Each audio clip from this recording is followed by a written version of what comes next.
more often than not, if somebody's launch fails, it's probably because of a messaging issue. This is what I've noticed, right? Most of the time it's a messaging issue. It's not a matter of nobody wanting that actual offer.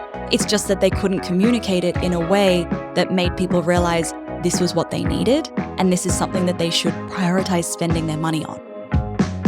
Welcome to Imperfect Action. I'm Steph Taylor.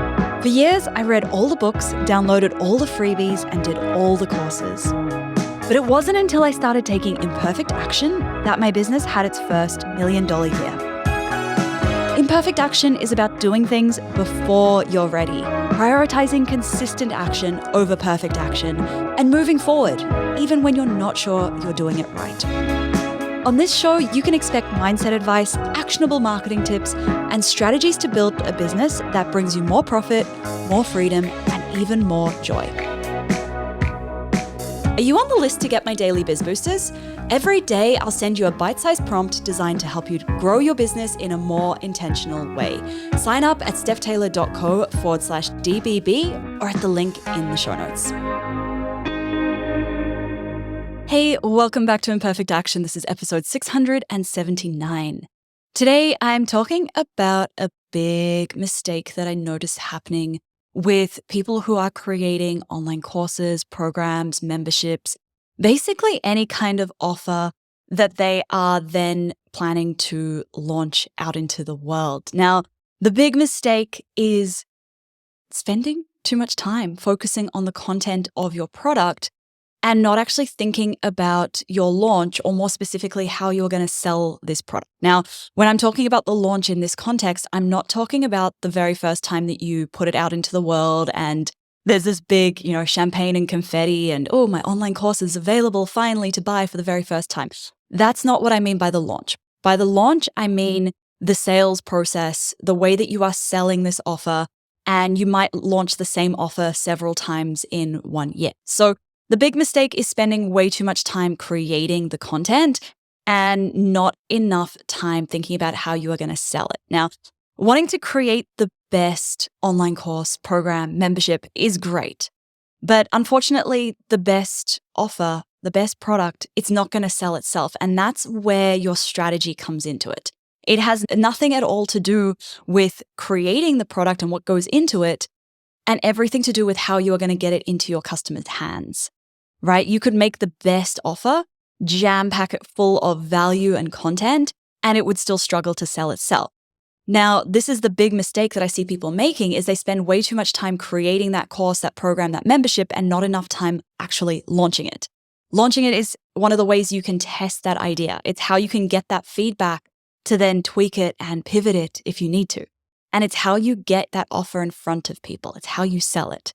Now, most people think that selling and marketing a digital product, a course, is about finding people who want what they are selling. And 99% of the time, this is a backwards strategy that then leads them to wonder, why does nobody want this?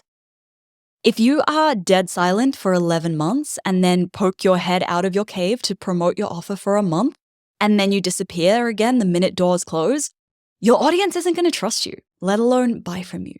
Great content is important. Great content in your offer and your product is important, but they're not going to buy just because your course content is good. There are so many great courses out there with no students. There are so many great memberships that are struggling to scale. There are so many great group programs that they can't fill. But there are also so many really terrible ones that are selling well just because somebody's good at marketing. And marketing, when I talk about it in this context, it's not about getting more followers. It's not about having a big audience.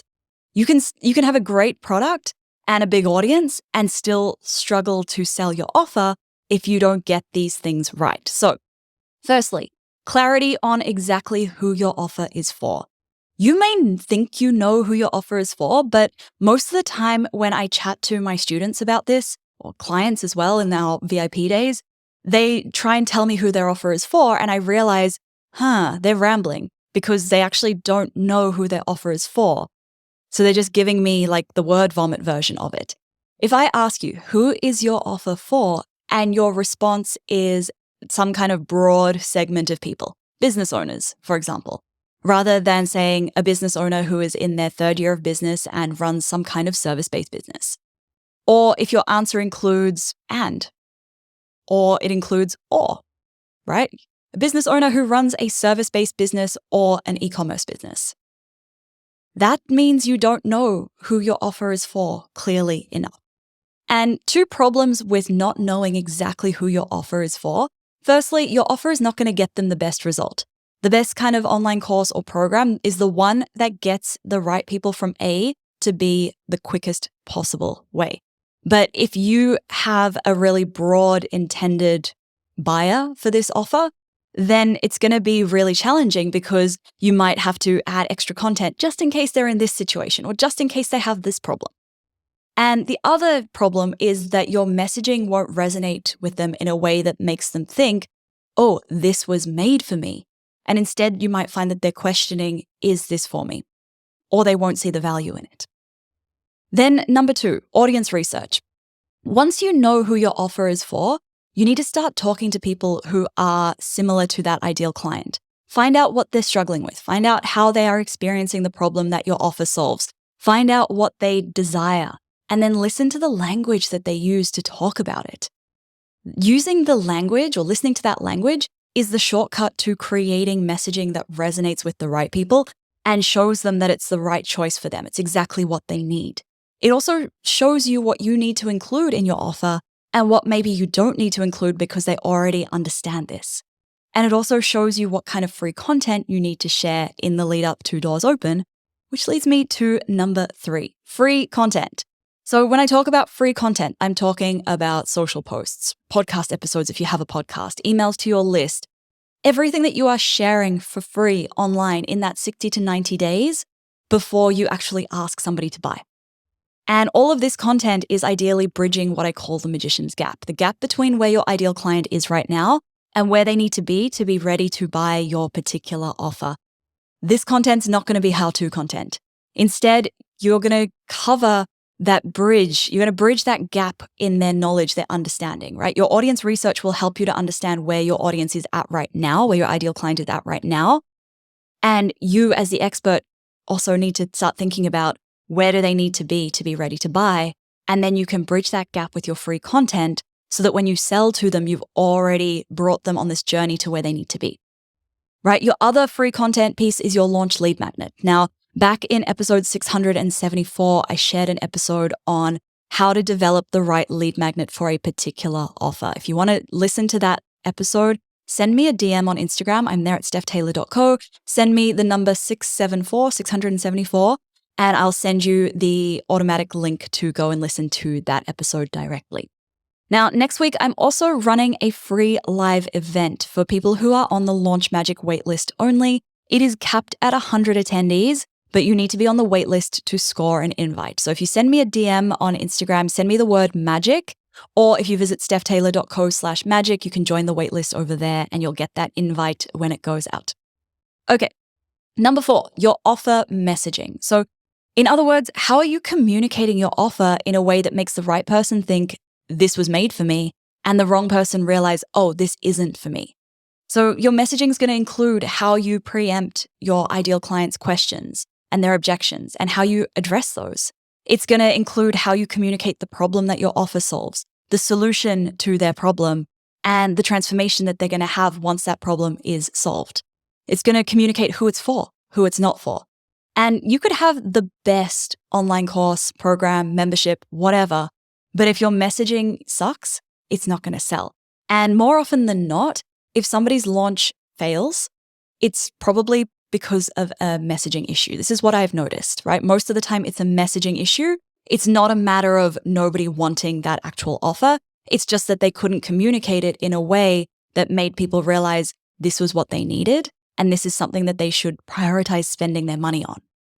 Number 5 is validation. So testing that messaging. Once you've got that messaging, test it to see if it resonates with your ideal client, and potentially even testing the offer. So potentially launching it, selling it, and then creating it. Before you've invested all this time into creating an offer, find out if that's something that people will actually spend money for. And I know wait lists can be a pretty common form of validation, but they're not a great form of validation. They're not super strong because you're not actually asking somebody to commit to 12 weeks of your course or commit to paying money for it. But instead, if you're asking somebody to pay for an early bird spot, then that's a much better form of validation. You know, oh, people are willing to actually hand over their money and commit the time to doing this.